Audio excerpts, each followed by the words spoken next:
Queridos amigos que acompanham o canal, hoje vamos falar deste momento, logo após aí os atentados, né, dos dois lados aí, Estados Unidos e Irã, e o mercado volta a respirar, aliviado, tudo maravilhoso, as bolsas novamente, né, batendo recordes aí, o S&P 500 já bateu, com certeza aí a bolsa brasileira vai bater, né, ou na quinta-feira, dia 9 de janeiro, ou na sexta, né, dia 10 de janeiro, com certeza vai bater. E vamos demonstrar aqui todos os absurdos que sempre falamos, mas principalmente essa questão do ouro, que pode chegar aí a 14 mil dólares, né? Lembrando que bateu aí nessa crise 1.600 a onça, né?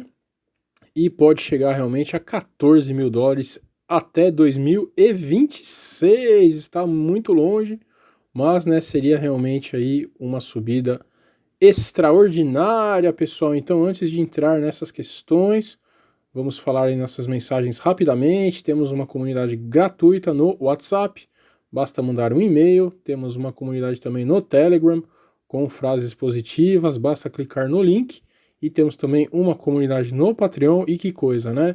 Uma das nossas bases aí é exatamente o ouro na nossa carteira anticrise, que já subiu muitíssimo e tende a subir muito mais. Maravilha, pessoal. Então, antes de entrarmos, né, na questão do ouro, olhem aí, né, mais um dia, 8 de janeiro, tivemos aí algumas ofensas trocadas, né, entre os Estados Unidos e o Irã. Então teve um momento ali novamente, né, Iraque sofreu ali uns bombardeios, mas dessa vez teve apenas um leve, né, uma leve instabilidade aí, que foi exatamente este ponto, né, olhem ali. Então o Green Zone, que é exatamente uma área ali do Iraque dedicada ao Ocidente, depois que teve ali a invasão dos Estados Unidos, então teve um bombardeio e caiu, olha como caiu rapidamente ali, mas logo já voltou a subir. Não temos ainda informações, né, do que foi exatamente, então só para termos ideia de como essa instabilidade vai com certeza continuar, mas isso não vai brecar a euforia insana, exatamente porque a euforia está sendo financiada pelo Federal Reserve, pelos bancos centrais, né? Então vamos mostrar exatamente essa questão. Então, mesmo com todo esse perigo, com certeza, né, enquanto não tiver aí o estouro dos índices, essa euforia deve continuar. Então vejam só o tamanho, né, da injeção. Então o Fed já atingiu ali 424 bilhões de dólares, pessoal, desde setembro. Então vejam aí, né, 169 já nos T-bills, que são exatamente o Quantitative Easing 4, e nas nossas queridas Ripples, né, que falamos tanto aí, já estamos em 255 bilhões, né? Mas será realmente, né, que essa injeção de dinheiro do Fed é o que está sustentando a bolsa? Então vamos lá, né? Olha aí o gráfico do S&P 500. Caramba, será mesmo, né, que tem uma bolha? Imagina, imagina, né? Olhem, só para esse gráfico aí já seria o suficiente, né, para qualquer pessoa sair. A não ser que, né, a humanidade tivesse realmente atingido aí uma igualdade social, uma produtividade, né, extraordinária, o que a gente sabe que não está ocorrendo, e isso se manifesta, sempre dizemos aí, na baixa inflação. Então, mais uma vez, né, olhem aí, esse gráfico é sensacional, mostramos toda semana, fazemos um acompanhamento semanal. Então, S&P 500 continua subindo exatamente na mesma medida do balanço do Fed, né? Então, com esses ripples e com esse quantitative easing, o balanço do Fed sobe, né? E é exatamente esse reflexo que faz no S&P 500. Então, o primeiro retângulo ali em cima, S&P 500, e o de baixo, o balanço do Fed, né? Então, podemos ver aí que um sobe na proporção do outro. E olhem esse outro gráfico sensacional, exatamente quando o S&P 500 cai, o Fed derrama mais dinheiro na economia, né? Então tivemos ali dois momentos extraordinários, né, em setembro, em outubro, que exatamente quando as bolsas aí começaram a cair, as empresas começaram a perder dinheiro, o Federal Reserve foi lá e injetou mais dinheiro. Tá certo, pessoal? Então, desde setembro, exatamente a quantidade de dinheiro que o Fed coloca é a quantidade que as bolsas sobem. Maravilha, então esse é o fundamento, né, da nossa análise. E vamos falar agora sobre duas questões, então. A questão do ouro, por que ele pode atingir aí os 14 mil dólares, e a questão do Bitcoin, né? Então, compartilhamos aí, olhem o tipo, né, de material que a gente compartilha todos os dias. Então, entrem mesmo na nossa comunidade, porque está muito bacana. E foi exatamente essa discussão, né, que a gente propôs ali ao longo do dia. Ouro versus Bitcoin, quem ganha? Irrelevante. O ponto principal é o seguinte: o absurdo que os bancos centrais estão fazendo com as moedas fiduciárias está levando a uma inacreditável desvalorização frente ao ouro e Bitcoin. Apesar de não haver inflação, exatamente pelo que a gente fala, né, esse dinheiro que está sendo derramado não está impactando o consumo, aqueles que possuem patrimônios e governos fortes não são facilmente manipuláveis, como o povão. Por isso esses ativos estão subindo. Isso que devemos focar.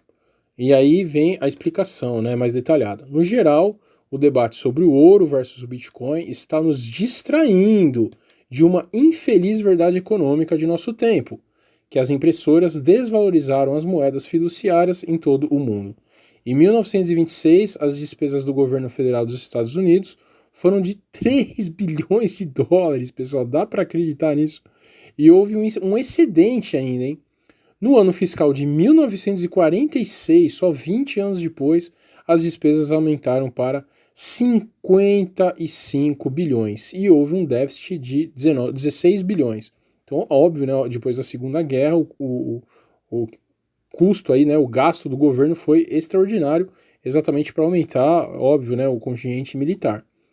No ano fiscal de 1978, as despesas subiram para 451 bilhões, com um déficit de 49 bilhões. Os gastos do governo em 2019 foram de 4,45 trilhões e o déficit hoje é de 804 bilhões de dólares.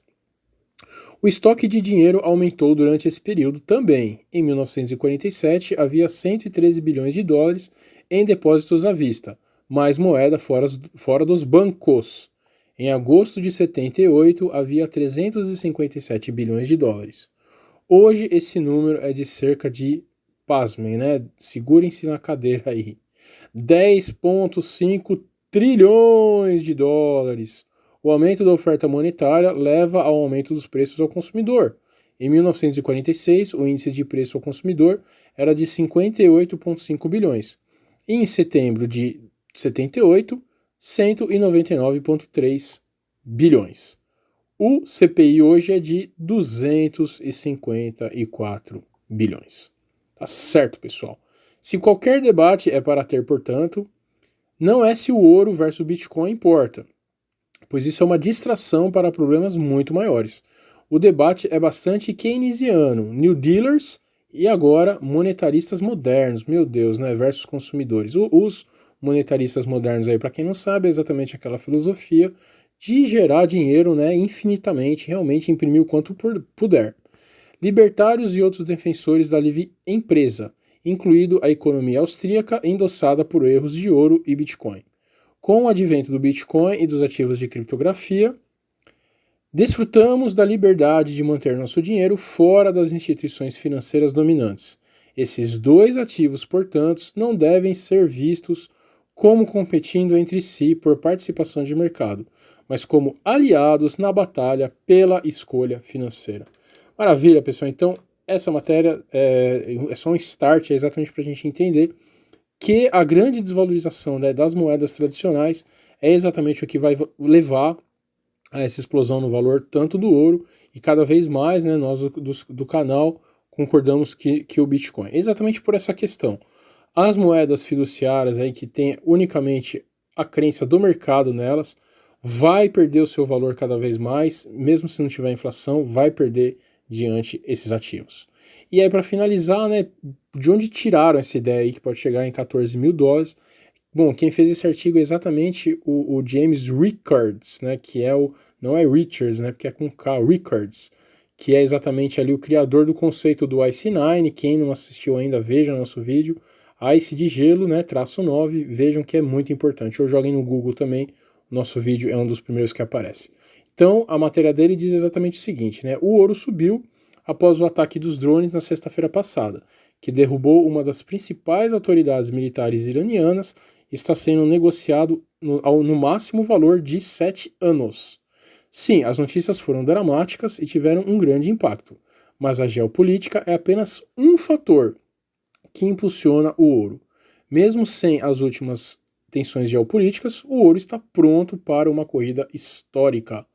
Os dois primeiros grandes mercados em alta de ouro foram 1971 a 1980 e 1999 a 2011. Hoje, o ouro está no estágio inicial de seu terceiro mercado altista em 50 anos. Pessoal, exatamente, estamos vivendo aí a história, né? Sempre dizemos isso. Se simplesmente calcularmos a média do desempenho dos dois últimos mercados em alta e estendermos o novo mercado em alta nessa base, esperaríamos ver um pico de preços de 14 mil dólares por onça até 2026. Então é matemático, né, gente? Se a gente pegar exatamente as últimas corridas aí, daí que ele chegou nesse valor, né? O que está impulsionando o novo mercado de ouro? Do ponto de vista de longo e curto prazo, existem três principais fatores. Então tem a geopolítica, oferta e demanda e política de taxa de juros do Fed. O preço em dólar do ouro é apenas o inverso da força do dólar. Olha só, pessoal, essa questão é muito interessante. Um dólar forte é igual a um preço mais baixo em ouro, e um dólar fraco é igual a um preço em dólar mais alto, em ouro. A política de taxas do Fed determina se o valor é forte ou fraco. Então a gente sempre comenta isso também. As pessoas falam muito, né, da crise do dólar, do fim do dólar, mas a gente sempre comenta que frente ao real o dólar ainda vai se valorizar, né? O dólar vai despencar em relação a outras moedas, como o iene, como o franco suíço, e em relação ao ouro, né? E agora, certamente, em relação às criptomoedas também isso vai ocorrer. Aí ele continua ali. Os dois primeiros fatores aumentaram o preço do ouro desde 2015 e continuarão a fazê-lo. Pontos quentes geopolíticos com Irã, Coreia, Crimeia, Venezuela, China e Síria continuam sem solução. Alguns estão piorando. Cada surto conduz um voo para a segurança que aumenta o ouro, junto com as notas do Tesouro, como mostra o último incidente. A situação de oferta-demanda permanece favorável, com a Rússia e a China comprando mais de 50 toneladas, pessoal, olha só, né? A gente também comenta isso bastante, por mês, para aumentar suas reservas, enquanto a produção global de mineração permanece estável há pelo menos 5 anos. O terceiro fator, esse a gente fala bastante também, a política do Fed é o mais difícil prever e o mais poderoso no dia a dia. Mas há poucas chances de o Fed aumentar as taxas em breve. É muito mais provável que reduza as taxas, pois a economia dos Estados Unidos enfrenta fortes ventos contrários, especialmente devido ao aumento nos níveis de dívida. A dívida está crescendo mais rápido que a economia, óbvio, né? A dívida está agora nos maiores níveis desde a Segunda Guerra Mundial, pessoal. Olha só, né? Não é nem uma época de crise, nós estamos aí com uma dívida de épocas de guerra, né, gente? É incrível isso. Estamos quase na mesma posição em uma base relativa a 1945. Por causa do estado deflacionário natural do mundo e da alta relação dívida-PIB, o crescimento foi extinto. Por isso que não tem inflação por enquanto, né? E com base nas projeções do Escritório de Orçamento do Congresso, CBO, que eu acho conservadoras, a relação dívida-PIB continuará subindo. Não há saída senão a inflação, né, gente? Uma hora vai ocorrer a inflação devido a todo esse dinheiro insano que eles estão jogando aí nesses mercados especulativos. Adicione tudo e o ambiente é altamente favorável ao ouro. Mas se você quiser evidências de que possuir ouro é provavelmente a melhor maneira de se proteger, basta olhar para o dinheiro inteligente. Tenho certeza de que você já viu muitos gerentes bilionários de fundos de hedge na TV corporativa ou na transmissão ao vivo de Davos. Eles gostam de discutir seus investimentos na Apple, Amazon, notas de tesouro e outras ações e títulos.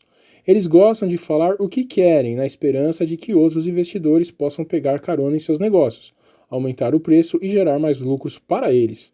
O que eles nunca discutem em público é ouro. Olha só que coisa, né, gente? Afinal, por que ter ouro quando ações e títulos são tão maravilhosos? Eu me recordo bem que uma vez uma das nossas associadas aí, né, mais queridas, ela perguntou se a gente indicava, né, algum curso, alguma palestra ao vivo desses gestores aí que cobram, né, 5, 10 pau para você ouvir meia hora. E a gente falou exatamente isso, né, que a gente não vai porque não paga para ouvir mentira, né?